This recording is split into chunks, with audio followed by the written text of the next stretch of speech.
நாகை மாவட்டத்தில் நடைபெற்ற அரசு விழாவில் பள்ளிக்கல்வித்துறை அமைச்சர் அன்பில் மகேஷ் பொய்யாமொழி கலந்து கொண்டார். இதில் ஆளும் திமுகவின் கூட்டணி கட்சி நாகை தொகுதி எம்எல்ஏ ஆளூர் ஷானவாஸ் கலந்து கொண்டு பேசும்போது, கடந்த வாரம் நகராட்சியில் நடந்த அரசு நிகழ்ச்சியில் சட்டமன்ற உறுப்பினரான என்னுடைய பெயர் மற்றும் பாராளுமன்ற உறுப்பினரான திமுகவின் கூட்டணி கட்சியின் கம்யூனிஸ்ட் கட்சி எம்பியின் பெயர் இடம்பெறவில்லை.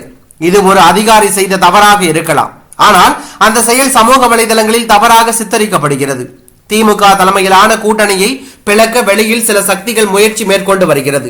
ஒரு அதிகாரி செய்த இந்த சிறு பிழை அரசை தரக்குறைவாக பார்க்க வைக்கிறது. இதுதான் சமூக நீதியா, திராவிட மாடலா என கோபத்தை மறைத்து பணிவாக விசிக எம்எல்ஏ ஆளூர் ஷானவாஸ் கேள்வி எழுப்பி பேசினார். மேலும், எங்கள் பெயர் இடம்பெற வேண்டும் என்பதற்காக இதை சொல்லவில்லை. அதற்கு பின்னால் உள்ள சுயமரியாதையை புரிந்து கொள்ள வேண்டும். இனி தவறுகள் நிகழாமல் நெறிமுறைகளை பின்பற்றுங்கள் எனவும் தோழமையுடன் விசிக எம்எல்ஏ ஆளூர் ஷானவாஸ் மேடையிலேயே திமுக அமைச்சரிடம் கேட்டுக்கொண்டது தற்போது அரசியல் வட்டாரத்தில் பெரும் பரபரப்பை ஏற்படுத்தி உள்ளது.